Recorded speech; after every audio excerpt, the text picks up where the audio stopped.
अच्छी और सच्ची खबरों की शुरुआत। सबसे पहले बात आस्था श्रद्धा के अनूठे रंगों की। प्रयागराज में संगम की रेती पर एक ऐसा संसार बसा है जिसकी दिव्यता और भव्यता शिखर पर है। जहां भक्तों की अद्भुत आस्था है, वहीं साधु संतों की घोर तपस्या और धार्मिक अनुष्ठानों की सुगंध भी है। लेकिन इन सब के दरमियान तैयारियां तेज हैं। बसंत पंचमी के पावन पर्व पर होने वाले पवित्र स्नान की, जिसकी रौनक संगम की रेती पर अभी से नजर आने लगी है। भक्तों के हुजूम अभी से ही संगम तट पर पहुंच रहे हैं। माघ मेले में बसंत पंचमी का स्नान अत्यंत शुभ माना जाता है। ज्ञान और सकारात्मकता, ऊर्जा की देवी मां सरस्वती को ये समर्पित है। ये स्नान आध्यात्मिक शुद्धि, पाप मुक्ति और मनोकामना पूर्ति के लिए भी बहुत अहम है। जहां श्रद्धालु संगम में डुबकी लगाकर मोक्ष और विद्या प्राप्ति का आशीर्वाद लेते हैं। मान्यता यह है कि इस दिन त्रिवेणी में स्नान करने से अज्ञानता का अंधकार मिटता है और जीवन में प्रकाश आता है।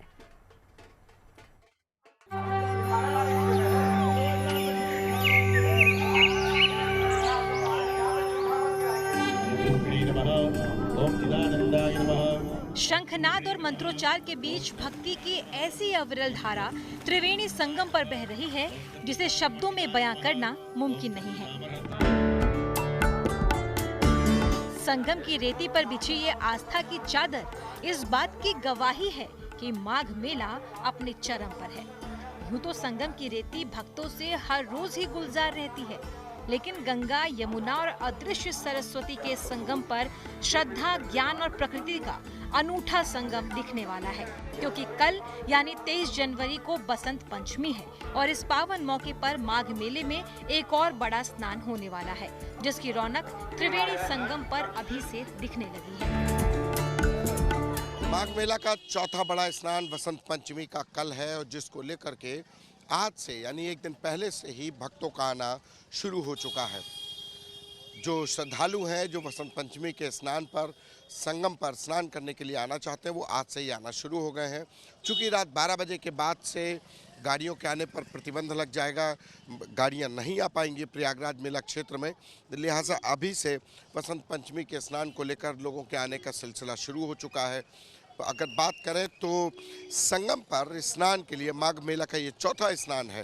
पहला माघ महीने की शुरुआत पर पूर्णिमा का, दूसरा मकर संक्रांति का, तीसरा मौनी अमावस्या का स्नान और अब ये चौथा बसंत पंचमी का स्नान है।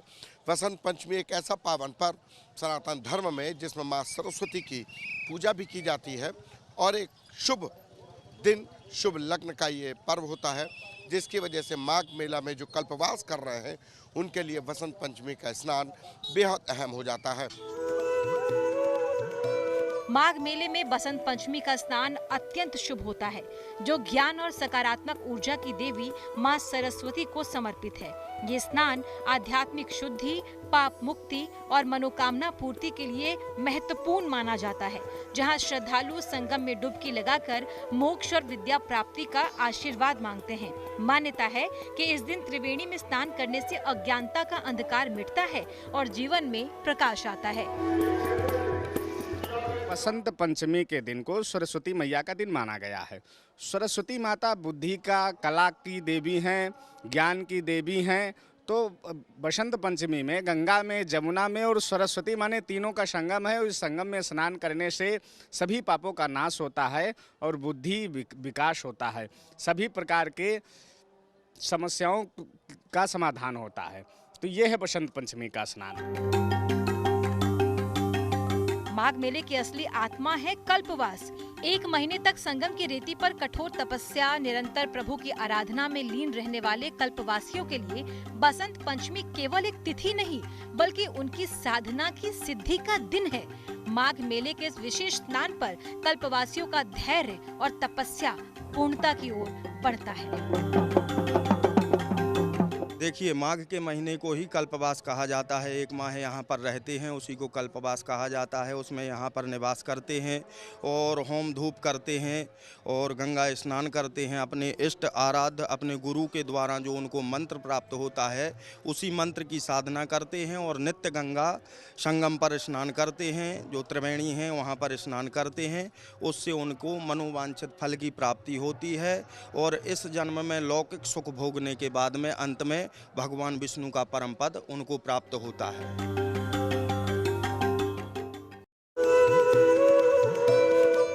माघ मेला केवल स्नान और ध्यान का ही नहीं, अलग अलग धार्मिक अनुष्ठानों के साथ साथ साधना की एक जीवंत परंपरा भी है। संगम की रेती का एक ऐसा ही अनुष्ठान है राम अर्चन पूजा। माघ मेले में हर रंग नज़र आते हैं, लेकिन प्रयागराज के इस अखंड ज्योति यानी देवराहा बाबा के शिविर आज बहुत खास है, क्योंकि आज राम अर्चन पूजन किया जा रहा है। और अगर पंडालों पे निगाह डालेंगे तो चारों तरफ इन पूरे पंडाल को फूलों से सजाया गया है और 2 टन फूल का इस्तेमाल किया गया है। मतलब इको फ्रेंडली तरीके से देवराहा बाबा यानी राम अर्चन पूजा की जा रही है। उसके लिए पूरे पंडाल को फूलों से सजाया गया है, 2 टन फूल लगाए गए हैं। खास बात यह है कि इको फ्रेंडली तरीके से ये राम अर्चन पूजा की जा रही है। अखंड ज्योति से लेकर पंडाल के हर एक कुटिया को पूरी तरीके से फूलों को सजाया गया है। यानी माघ मेले के रंगों में हर रंग एक जैसा है। और सबसे बड़ी बात, अगर पूजा पंडाल में ध्यान देंगे तो यहाँ पर जो आरती हवन वो भी हो रहा है, तो किसी लकड़ी जलाकर हवन का प्रयोग नहीं बल्कि फूलों से हवन किया जा रहा है। ये प्रयागराज का बिल्कुल अलग पंडाल है, क्योंकि अखंड ज्योति पंडाल है और यहाँ पर राम अर्चन पूजन किया जा रहा है। और जो इको फ्रेंडली तरीके से ये पूरे राम अर्चन पूजन को किया जा रहा है। और प्रयागराज में ये पंडाल बिल्कुल अलग है। त्रिवेणी की रेती पर देवराहा बाबा के शिविर में राम अर्चन पूजा का आयोजन हो रहा है। 2 टन फूलों से सजे इस दरबार में न धुआं है न अगरबत्ती। यहाँ भक्ति केवल सुगंध और पुष्पों के माध्यम से प्रवाहित हो रही है। शिविर को सजाने के लिए देश के अलग अलग राज्यों और दूसरे देशों से फूल मंगवाए गए। क्या कुटिया, क्या हवन कुंड और क्या ऊंची अखंड ज्योति, सब कुछ 2 टन फूलों की खुशबू में सराबोर है। राम अर्चन पूजा भगवान राम की विशेष पूजा है। इसमें केवल फूलों का ही इस्तेमाल होता है, ना कोई अगरबत्ती, ना हवन सामग्री। यहाँ तक कि हवन भी सिर्फ गुलाब के फूलों से किया गया। आज हमारे देवराहा बाबा अखंड ज्योति क्षेत्र में जो है राम अर्चन पूजन प्रतिवर्ष के भांति हो रहा है। और ये 2 टन के करीब हमारे पास जो फूल हैं, जिसमें कुछ थाईलैंड से, बंगाल के, सिक्किम के अलग अलग क्षेत्रों से फूल मंगा के हर वर्ष भगवान राम का पूजन होता है। जिसमें ये जो पूजन है राम अर्चन, उसमें फूलों के द्वारा पूजन होता है। तो इसीलिए हमारी कुटिया भी भगवान के मतलब जो भगवान का जो स्वरूप लेके कि यहाँ पर विराजमान होंगे भगवान, तो इस कुटिया को भी उस तरह से सजा दिया जाता है फूलों से। और उनका फूलों से यज्ञ भी होता है, फूल ही चढ़ते हैं उनके ऊपर में, गुलाब के पंखुड़ियों से यज्ञ होता है, फूल चढ़ाए जाते हैं। राम अर्चन पूजा कहा जाता है।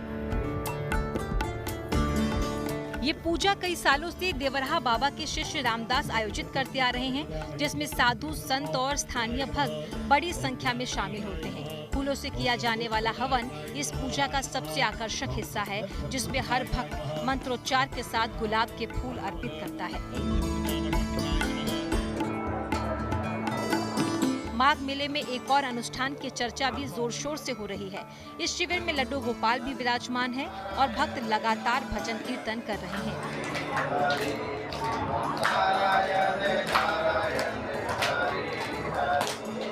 शाकंभरी पीठाधीश्वर महंत आशुतोष महाराज के मुताबिक 3 जनवरी पौष पूर्णिमा से शुरू हुआ यह अनुष्ठान 1 फरवरी माघी पूर्णिमा तक चलेगा। आज माघ मेले में हम लोगों ने मां शाकंभरी महा अनुष्ठान और महायज्ञ यहाँ पर प्रारंभ किया है 3 जनवरी से, जिसकी पूर्णावती हमारी पूर्णिमा के दिन होगी। और यह भगवान का घर, लल्ला घर दिलाने के लिए अनुष्ठान माँ को मनाया जा रहा है। माघ मेले में भक्ति और श्रद्धा का जो स्वरूप देखने को मिल रहा है वो वाकई दुर्लभ है। यहाँ कल्पवासियों की घोर तपस्या भी है तो फूलों की सुगंध से प्रभु की आराधना भी। यहाँ भक्तों की अपार आस्था है तो बसंत पंचमी के मौके पर होने वाले महास्नान की कामना भी है, जो इस पूरे वातावरण को और भी चैतन्य कर रही है। माघ मेले का ये आध्यात्मिक वैभव अनगिनत कहानियों और विश्वासों का संगम है। संतोष कुमार के साथ Anand Raj, Prayagraj, good news today. तो माघ मेले में आस्था की बहार है तो रामलला के धाम अयोध्या नगरी में उत्सव का माहौल है। हो भी क्यों ना, 2 साल पहले आज ही के दिन और आज ही की तारीख पर अयोध्या में एक सुनहरा अध्याय लिखा गया था। आज राम मंदिर में रामलला की प्राण प्रतिष्ठा को 2 साल पूरे हो गए हैं। वर्षगांठ की खुशी में आज राम मंदिर परिसर में अलग ही उत्साह नजर आ रहा है। यूं तो तिथि के हिसाब से राम मंदिर का वार्षिक उत्सव 31 दिसंबर को मनाया गया था, लेकिन आज अंग्रेजी कैलेंडर के हिसाब से रामलला की प्राण प्रतिष्ठा के 2 साल पूरे हो गए हैं और इस मौके पर अयोध्या समेत कई जगहों पर अलग अलग आयोजन किए गए और इस पावन दिन पर भारी संख्या में श्रद्धालु रामनगरी पहुंचे।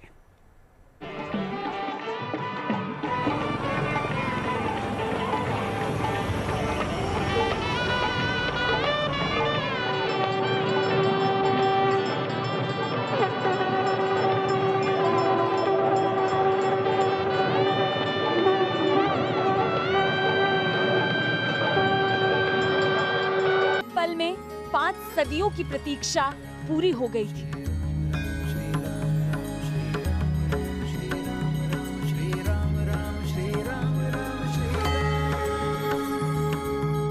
अवध का हृदय भरा था, नयन सजल थे।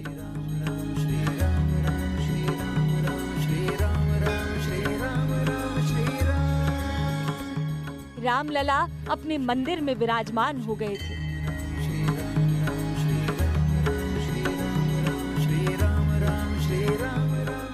श्री राम की श्याम छवि से अयोध्या का जन्मभूमि मंदिर जगमगा उठा था।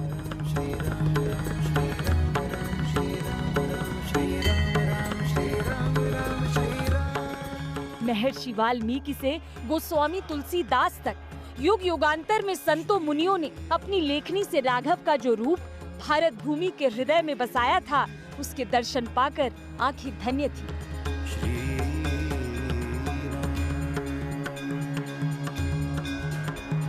हजारों वर्षों में ग्रंथों, संतों और पीढ़ियों की कहानियों के माध्यम से रामलला के अतुलनीय रूप की कितनी ही कहानियां कही और सुनी गई थी। अलग अलग कालखंड में जाने कितने ही चित्रकारों ने आस्था की कूची में भावों की स्याही भरकर भगवान की छवि समय के कैनवस पर उतारी थी। जाने कितने ही शिल्पियों ने शिलाओं में उकेर कर श्री राम के अमूर्त रूप को असंख्य मूर्तियों में ढाला था, लेकिन अपने जन्म स्थान पर रामलला जिस रूप में विराजमान हुए, उसकी कल्पना कम से कम 22 जनवरी 2024 से पहले किसी ने नहीं की थी। सदियों में सिमटी असंख्य भक्तों की समग्र आस्था उस रोज अयोध्या की धरा पर श्री राम की प्रतिमा में ढलकर फिर जीवंत हो उठी। असंख्य हृदय इस एहसास से आनंदित हो उठे कि अपने भव्य रूप में रामलला अब टेंट में नहीं बल्कि अपने इस राज मंदिर में रहेंगे। हमारे रामलला अब टेंट में नहीं रहेंगे। हमारे रामलला अब इस दिव्य मंदिर में रहेंगे। मेरा पक्का विश्वास है, अपार श्रद्धा है कि जो घटित हुआ है, इसकी अनुभूति देश के, विश्व के कोने कोने में राम भक्तों को हो रही होगी। ये क्षण अलौकिक है, ये पल पवित्रतम है। 22 जनवरी 2024 का ये सूरज, ये एक नए काल चक्र का उद्गम है। जन्मभूमि मंदिर में उस दिन सिर्फ रामलला की मूर्त की प्राण प्रतिष्ठा नहीं हुई थी, बल्कि अयोध्या नाथ के साथ साथ करोड़ों भक्तों के अडिग विश्वास, अटल आस्था और भावनाओं की भी प्राण प्रतिष्ठा हुई थी। उस रोज हर घर दशरथ का आंगन बन गया था, हर मन राम का मंदिर। त्रेता युग के बाद उस रोज एक बार फिर भारत में दिवाली का उद्गम हुआ था। सनातन परंपरा के सबसे बड़े त्योहार के उत्सव में सारा देश मगन था।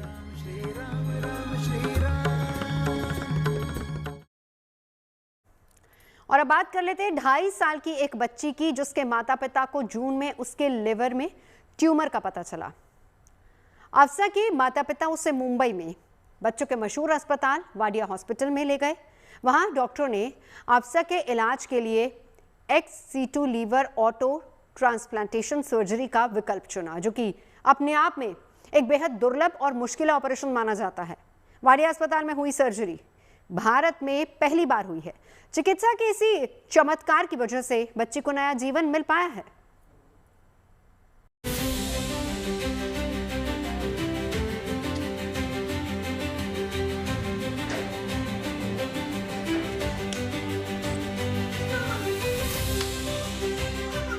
नन्हे कदमों से चलकर अपने डॉक्टर से हाई फाइव करने पहुंची इस मासूम बच्ची का नाम अफसा है, जिसकी उम्र महज 2.5 साल है। पिछले कुछ महीने इस बच्ची और उसके माता पिता के लिए बेहद मुश्किल भरे थे। खास तौर पर 27 जून की तारीख को पूरा परिवार बस भूल जाना चाहता है। पेट में छोटी सी सूजन से शुरू हुई ये कहानी लीवर कैंसर तक पहुंच गई। बीएमसी हॉस्पिटल में लेके गया तो वहाँ पे देखे सूजन, तो सोनोग्राफी किए। बाद में वहाँ से डॉक्टर बोले कि आपके बच्चे का इलाज करने के लिए वाडिया हॉस्पिटल बच्चों का हॉस्पिटल है, वहाँ पे बहुत बेस्ट इलाज होगा, आप वहाँ लेके जाइए। फिर हम यहाँ पे 28 जून को आए। फिर सुबह में 4 बजे आए तो यहाँ पे दिखाए तो डॉक्टर ने हमको एडमिट किया। एडमिट करने के बाद में रिपोर्ट वगैरह निकाले। रिपोर्ट निकालने के बाद में हमको बताया कि मतलब बच्चे को ट्यूमर का गांठ है, ब्लेस्टोमा। महज 2.5 साल की ये बच्ची एक खास तरह के लीवर कैंसर से पीड़ित थी, जिसे मेडिकल भाषा में हेपेटोब्लास्टोमा बोला जाता है, जो खासकर 5 साल से कम उम्र के बच्चों में होना एक दुर्लभ प्रकार का लीवर कैंसर है। लीवर की कोशिकाओं से शुरू होती है और तेजी से फैलती हुई फेफड़ों तक पहुंचती है। अक्सर पेट में गांठ या सूजन के रूप में ही इसका पहली बार पता चलता है। समय से पहले जन्म और कम वजन छोटे बच्चों में हेपेटोब्लास्टोमा से जुड़े जोखिम बढ़ाते हैं। इसके अलावा कुछ मामले में पीछे आनुवांशिक कारण भी होते हैं। शुरुआत में ही पता चलने में इसका इलाज संभव हो पाता है। हालांकि मासूम अफसा के मामले में ये इतना आसान नहीं था। उसकी परीक्षा अभी बाकी थी। कैंसर सेल्स को मारने या रोकने के लिए कीमोथेरेपी की प्रक्रिया भी नाकाफी साबित हुई। डॉक्टरों के पास विकल्प सिर्फ लीवर ट्रांसप्लांट का ही बचा था। जब हमने जांच के सोनोग्राफी की सीटी स्कैन किया तब समझा कि वो लीवर का ट्यूमर है, और वो सिर्फ लीवर का ट्यूमर नहीं तो कैंसर के अंतिम स्टेज में था, और उसके कारण उसको कीमोथेरेपी दी गई। और कीमोथेरेपी देने के बाद जब सीटी स्कैन फिर से किया गया तब ध्यान में आया कि ये ट्यूमर जैसा कम होना चाहिए वैसा कम नहीं हुआ है। लीवर की बड़ी बड़ी नसें होती है हार्ट के डायरेक्टली नीचे, उसको वो पकड़ के रखा है। इसका मतलब उसका सर्जरी करना भी ऑलमोस्ट नामुमकिन रहेगा, और उसके लिए लीवर ट्रांसप्लांटेशन ये एक ही ऑप्शन रहेगा। हालांकि लीवर डोनर नहीं होने की वजह से ये विकल्प भी मुश्किल था। तब Bai Jerbai Wadia hospital for children के डॉक्टरों ने दूसरे विकल्पों पर विचार शुरू किया। एक रास्ता ex situ liver auto transplantation का था। इसे ही चुना गया। आपको बता दें कि इस तरह का दुर्लभ और मुश्किल ऑपरेशन भारत में पहली बार होने जा रहा था। इस प्रक्रिया में सबसे पहले सर्जन मरीज के शरीर से लीवर को पूरी तरह बाहर निकाल लेते हैं। शरीर से बाहर निकालने के बाद लीवर को एक विशेष ठंडे संरक्षण घोल में रखा जाता है ताकि कोशिकाएं जीवित रहें। लीवर के बाहर होने पर सर्जन बड़ी सावधानी से ट्यूमर को काट कर अलग करते हैं। लीवर शरीर से बाहर होता है, इसीलिए डॉक्टर उन नसों और हिस्सों तक आसानी से पहुंच पाते हैं। ट्यूमर हटाने के बाद लीवर की क्षतिग्रस्त ब्लड वेसल्स यानी रक्त वाहिकाओं और पत्ती नलिकाओं को ठीक किया जाता है। अंत में स्वस्थ लीवर के हिस्से को वापस मरीज के शरीर में लगा दिया जाता है। इसके लिए हमने एक्स साइटू सर्जरी की। तो एक्स साइटू सर्जरी में हम पूरा लिवर और उसमें जो बड़ी नस है उसके बाजू में वो निकाल देते हैं और बाहर बॉडी के लगा देते हैं, and then we can take out the cancer with much more accuracy, and it gives us unparalleled view of the tumour and the organ. तो इस पूरी सर्जरी में 2 सर्जरी की टीम होती है। एक बॉडी पे काम करती है, एक ऑर्गन के पे काम करती है जहाँ पे मशीन है, एंड बहुत कोऑर्डिनेशन लगता है। ये तभी सक्सेसफुल हो पाया जब हमारी पूरी team anaesthesiologist, oncologist, palliative care, physiotherapist, ICU और ये सब मिलके और रेडियोलॉजिस्ट जिनका बहुत महत्वपूर्ण रोल था, सब मिलके काम किया। डॉक्टरों और आईसीयू टीम की अच्छी देखभाल की वजह से ऑपरेशन के 1 हफ्ते बाद अफसा आईसीयू से सामान्य वार्ड में आ गई और इसके 1 हफ्ते बाद उसे घर भेज दिया गया। हालांकि अभी भी अफसा को फिर से कीमोथेरेपी लेनी होगी और यह भी देखा जाएगा कि कैंसर दोबारा न हो, क्योंकि ऐसे गंभीर मामलों में कैंसर दोबारा होने का खतरा 10 से 30% तक हो सकता है।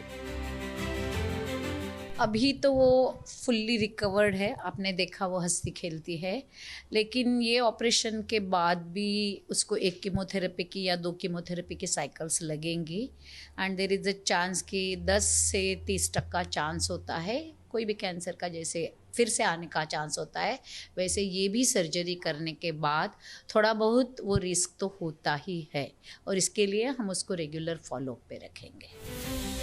अफसा के माता पिता अपनी बेटी को मिली नई जिंदगी से बेहद खुश हैं और उसकी सलामी की दुआ कर रहे हैं। अच्छी है हमारी बच्ची, अभी खेल भी रही है, कुछ भी प्रॉब्लम भी नहीं है, अच्छा है सब कुछ। परेशान करती है? नहीं, कुछ भी नहीं, सब अच्छा है। अभी जब से हम लोग ने इलाज कराए तब से अभी तक कोई भी तकलीफ आया नहीं, अच्छी है सब कुछ, मतलब सह गई। बहुत बच्चे इतना हम लोग ने देखा, इतना बच्ची सहे नहीं जितनी मेरी बच्ची सह गई। अभी कुछ भी मतलब इसको कुछ नहीं हुआ, जब से ऑपरेशन से लेके अभी तक ऑपरेशन हुआ फिर भी मतलब बोलती थी, हंसती थी बेड पे, सब कुछ। बात करती है? हाँ बात करती है, सब कुछ। लीवर से जुड़ी बीमारी हेपेटोब्लास्टोमा काफी दुर्लभ है, जिससे जुड़ी ex situ liver auto transplantation surgery बहुत ही महंगी होती है। अफसा के सर्जरी में आए खर्च को CSR और सामाजिक संस्थाओं की तरफ से जुटाए गए फंड से उठाया गया। बच्चों के इलाज के लिए मशहूर वाडिया अस्पताल में पहली बार इस तरह की सर्जरी सफल रही। मुंबई से धर्मेंद्र दुबे के साथ bureau report, good news today. खबरें सच्ची होनी चाहिए, अच्छी खुद ब खुद लगती हैं। Navjot Randhawa signing off. आप सुनते रहिए गुड न्यूज, देखते रहिए गुड न्यूज टुडे।